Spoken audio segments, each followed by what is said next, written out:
नमस्कार फ्रेंड्स, आज मुझे आपण नहीं आसी देश विदेश 10टी बड़ मुख्य खबर। आपण अनुरोध कि भिडियोटी को शेष पर्यंत निहाती भाव में देखिए और भिडियोटी भल लगे भिडियो गोटे लाइक करने सहित भिडियोटी को निश्चित भाव में शेयर करने। नंबर 1, आईपीएल सरी ना माहींकर क्यारियर। 2021 आईपीएल पुणी हलदिया जर्सी नजर आसवे महेंद्र सिंह धोनी। पंजाब विपक्ष मैच रे किछि एभली संकेत देइचंती महेंद्र सिंह धोनी।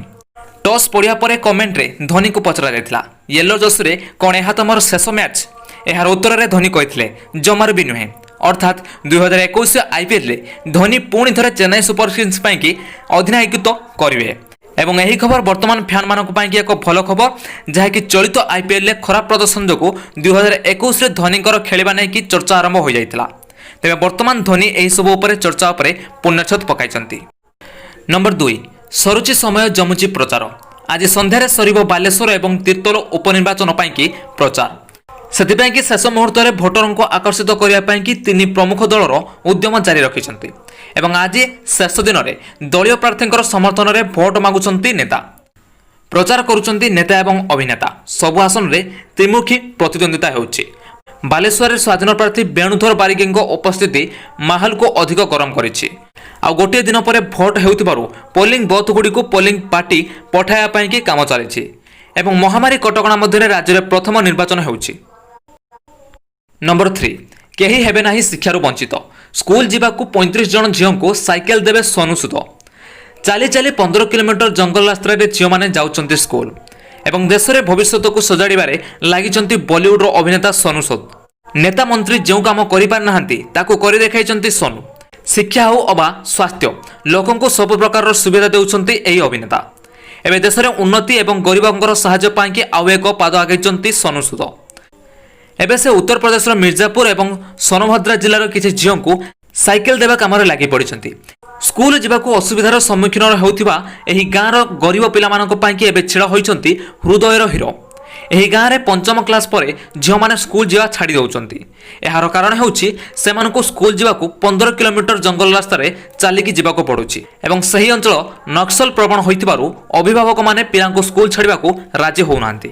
आ जोंथपाई कि सोनू सूद एबे साइकेल देउछंती सही झील मानकु। नंबर 4, इंग्लैंड को फेरिला लॉकडाउन। संक्रमण वृद्धि को लक्ष्य रखी प्रधानमंत्री घोषणा डिसेम्बर 2 तारिख जाए कटकणा बलवत्तर। इंग्लैंड को फेरिला लॉकडाउन।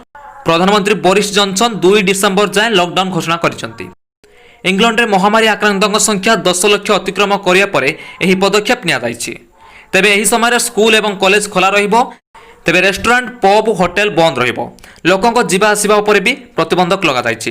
गोटे मासर लॉकडाउन घोषणा करने पूर्व प्रधानमंत्री मंत्रिमंडल सदस्यों सहित दीर्घ समय धरिकी आलोचना करथिले। एवं इंग्लैंडर संक्रमितों संख्या बढ़ुथिबारु बैठक में चिंता प्रकट कराई लॉकडाउन करने को निष्पत्ति दियाଯାଇଛି। नंबर 5, नवेम्बर 15 पर नवम रु द्वादश श्रेणी जाए स्कूल खोलिबा नेकी संकेत देले राज्य सरकार। केमिति खोलिबो कोन रहिबो एसओपी निष्पत्ति नेबे गणशिक्षा विभाग। आसंता 15 तारिख पर खोलिपारे स्कूल। नवम रु द्वादश श्रेणी जाए खोलिबो स्कूल। एने की गाइडलाइन जारी करी चूड़ांत निष्पत्ति नेबो स्कूल एवं गणशिक्षा विभाग। पूर्व राज्य सरकार जारी कर गाइडलाइन अनुसार स्कूल खोलिबा को निष्पत्ति होइछि। तेबे एने की अंशीदार समस्त पक्षों सहित समस्त आलोचना करिकी स्कूल खोलिबा नै कि चूड़ांत निष्पत्ति निया जो बोली आउ एक निर्देशावली रे कहा जायछि। नंबर 6, मिठू को नहीं मुकेश खानकर मंतव्य। महिला माने बाहर को बाहरिबा हेउछि मिठूर मुख्य कारण। अभिनेता मुकेश खाना विवाद सहित बंधु बांधि सारे। बिना कारण में विवादीय बयान देकी बारंबार लोकमानकर समालोचनार शिकार होउछंती एही चर्चित अभिनेता।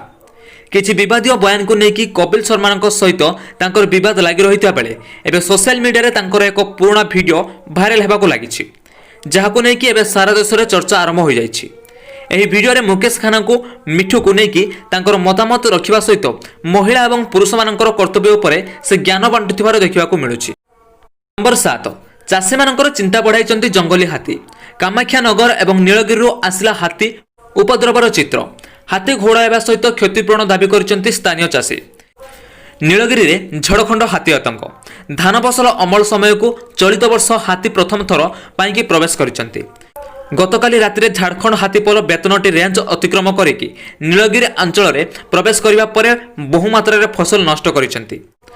ଏହି ହାତୀପଲ ପଛରେ ଏକ ବଡ଼ ହାତୀପଲ ମୟୂରଭଞ୍ଜରେ ଦେଉଳି ରେଞ୍ଜରେ ରହିଥିବାରୁ ହାତୀକୁ ନେଇକି ଚିନ୍ତା ବଢ଼ିଲାଣି। ସେହିପରି ଢେଙ୍କାନାଳ ଜିଲ୍ଲାର ପରଗଞ୍ଜ ଅଞ୍ଚଳରୁ ମଧ୍ୟ ଆସିଛି ହାତୀ ଉପଦ୍ରବର ଚିତ୍ର। ନମ୍ବର 8 ଧର୍ମାନୁଷ୍ଠାନ ଖୋଲିବା ପ୍ରସଙ୍ଗରେ ବିଏମ୍ସି କମିଶନରଙ୍କର ପ୍ରତିକ୍ରିୟା। ମନ୍ଦିର ଟ୍ରଷ୍ଟ ସେବାୟତ ଏବଂ ଲୋକମାନଙ୍କର ମତାମତ ନିଆଯିବ। ମତାମତ ପରେ ଆସନ୍ତା ସପ୍ତାହ ଭିତରେ ନିଆଯିବ ନିଷ୍ପତ୍ତି। ରାଜ୍ୟ ସରକାରଙ୍କର ନୂଆ ଗାଇଡଲାଇନ୍। ଏହି ମାର୍ଗଦର୍ଶିକାରେ ଜିଲ୍ଲା ଏବଂ ସ୍ଥାନୀୟ ପ୍ରଶାସନର ଅନୁମତିରେ ଧର୍ମାନୁଷ୍ଠାନ ଖୋଲିପାରିବ ବୋଲି ଉଲ୍ଲେଖ ରହିଛି। ଧର୍ମାନୁଷ୍ଠାନ କର୍ତ୍ତୃପକ୍ଷ କୋଭିଡ ନିୟମ ପାଳନ କରିବେ। ଅନୁମତି ନେଇକି ପୂଜାପାଠ ଏବଂ ଧାର୍ମିକ ଉପସ୍ଥାପନା ମଧ୍ୟ କରିବେ। ଧର୍ମାନୁଷ୍ଠାନ ଖୋଲିବା ପ୍ରସଙ୍ଗରେ ବିଏମ୍ସି କମିଶନରଙ୍କର ପ୍ରତିକ୍ରିୟା ରଖିଛନ୍ତି। ସେ କହିଛନ୍ତି କି ମନ୍ଦିର ଖୋଲିବା ନେଇକି ଏପର୍ଯ୍ୟନ୍ତ କୌଣସି ନିଷ୍ପତ୍ତି ନିଆଯାଇ ନାହିଁ। ମନ୍ଦିର ଟ୍ରଷ୍ଟ ସେବାୟତ ଏବଂ ଲୋକମାନଙ୍କର ମତାମତ ନିଆଯିବ। ଭୁବନେଶ୍ୱରରେ ସଂକ୍ରମିତ କମିଛି ଏବଂ ଆହୁରି ମଧ୍ୟ ସଂକ୍ରମିତ ବାହାରୁଛନ୍ତି। ଏନେଇକି ସ୍ୱାସ୍ଥ୍ୟ ବିଭାଗର ଅନୁମତି ଜରୁରୀ। ତେବେ ମତାମତ ପରେ ଆସନ୍ତା ସପ୍ତାହ ଭିତରେ ନିଷ୍ପତ୍ତି ନିଆଯିବ ବୋଲି କହିଛନ୍ତି ବିଏମ୍ସି କମିଶନର। ନମ୍ବର 9 ଦୀପାବଳି ଭିତରେ ଖୋଲିବନି ସ୍କୁଲ। ଦିନେ 2 ଦିନ ଭିତରେ ହୋଇପାରେ ଘୋଷଣା। ଦଶହରା ଛୁଟି ପରେ ଓଡ଼ିଶାରେ ସ୍କୁଲ ଖୋଲିବା ନେଇକି କଳ୍ପନା ଲାଗି ରହିଛି ଏବଂ ରାଜ୍ୟରେ ମହାମାରୀ ସଂକ୍ରମଣ ଏପର୍ଯ୍ୟନ୍ତ ନିୟନ୍ତ୍ରଣାଧୀନ ହୋଇନଥିବାରୁ ଏବେ ସ୍କୁଲ କଲେଜ ନ ଖୋଲିବାକୁ ରାଜ୍ୟ ସରକାର ନିଷ୍ପତ୍ତି ନେଇଛନ୍ତି। ତେବେ ରାଜ୍ୟ ତଥା ଦେଶରେ ମହାମାରୀ ଦ୍ୱିତୀୟ ପର୍ଯ୍ୟାୟ ଲହରୀ ଆସିବା ନେଇକି ବିଶେଷଜ୍ଞମାନେ ଆକଳନ କରୁଥିବାରୁ ରାଜ୍ୟ ସରକାର ଆଉ 15 ଦିନ ସମୟ ଗଡ଼ାଇଛନ୍ତି। ଏହି ସମୟ ମଧ୍ୟରେ ମହାମାରୀ ସ୍ଥିତି ଉପରେ ନଜର ରଖାଯିବ। ଯଦି ବର୍ତ୍ତମାନର ସ୍ଥିତି ସ୍ଥିର ରହେ କିମ୍ବା ସଂକ୍ରମଣ ହ୍ରାସ ପାଏ ତେବେ ଦୀପାବଳି ତଥା ନଭେମ୍ବର 14 ପରେ ସ୍କୁଲ ଖୋଲିପାରେ। ସେ ପର୍ଯ୍ୟନ୍ତ ସ୍କୁଲ କଲେଜ ବନ୍ଦ ରଖିବାକୁ ରାଜ୍ୟ ସରକାରଙ୍କ ପକ୍ଷରୁ ଆପତ୍ତିଜନକ ନିଷ୍ପତ୍ତି ନିଆଯାଇଛି। 10 ବେଣୁ ମଉସାଙ୍କ ପାଇଁକି ବାହାରିଲା ଆଉ ଏକ ଗୀତ। ମୋବାଇଲରୁ ମୋବାଇଲ ରାତାରାତି ଭାଇରାଲ ହେଲା। ଶହେ ଶହରେ ଖେଳିବ କେଟିଲ୍ ଚିହ୍ନ ତାଙ୍କର। ଭୋଟ ପାଖାଉଛି, ବେଣୁ ମଉସାଙ୍କର ବଳ ବଢ଼ୁଛି। ପୁଣି ମଉସାଙ୍କ ପାଇଁକି ବାହାରିଲା ଆଉ ଏକ ଗୀତ। ଏଥର ବେଣୁ ମଉସା ପରେ ଶହେ ଶହରେ ଖେଳିବ କେଟିଲ୍ ଚିହ୍ନ। ତାଙ୍କର ଗୀତ ଏବେ ମୋବାଇଲରୁ ମୋବାଇଲ ଘୁରି ବୁଲୁଛି। ବାଲେଶ୍ୱରର 90 ବର୍ଷୀୟ ବେଣୁ ମଉସା ଅନ୍ୟାୟ ବିରୋଧୀ ନାରା ଦେଇକି ନିର୍ବାଚନ ମଇଦାନକୁ ଓହ୍ଲାଇବା ପରେ ଧୀରେ ଧୀରେ ମଉସାଙ୍କର କ୍ରେଜ୍ ସୋସିଆଲ ମିଡ଼ିଆରେ ହଲଚଲ ସୃଷ୍ଟି କରିଛି। ତେବେ ଏହା ଥିଲା ଆଜିର ଦେଶ ବିଦେଶର 10ଟି ବଡ଼ ମୁଖ୍ୟ ଖବର। ତେବେ ଆଶା କରୁଛି କି ଆପଣମାନେ ନିଶ୍ଚିତ ଭାବରେ ମୁଖ୍ୟ ଖବର ଅପଡେଟ୍ ପାଇସାରିଥିବେ। ଯଦି ଆପଣଙ୍କୁ ଭିଡ଼ିଓଟି ଭଲ ଲାଗିଛି ଗୋଟିଏ ଲାଇକ୍ କରିବା ସହିତ ଭିଡ଼ିଓଟିକୁ ସେୟାର କରିନିଅନ୍ତୁ। ତା ସହିତ ଆଗକୁ ଏମିତି ମୁଖ୍ୟ ଖବର ଅପଡେଟ୍ ଦେଖିବା ପାଇଁ ଚାହୁଁଥିଲେ ଆମ ଚ୍ୟାନେଲ ସହିତ ଯୋଡ଼ି ହୋଇ ରହିଥାନ୍ତୁ। ଚ୍ୟାନେଲଟିକୁ ସବସ୍କ୍ରାଇବ୍ କରି ପାଖରେ ଆସିଥିବା ଘଣ୍ଟି ଚିହ୍ନଟିକୁ ଦବାଇ ଦିଅନ୍ତୁ। ସେ ପର୍ଯ୍ୟନ୍ତ ମୁଁ ରହିଲି। ନମସ୍କାର, ଜୟ ଜଗନ୍ନାଥ।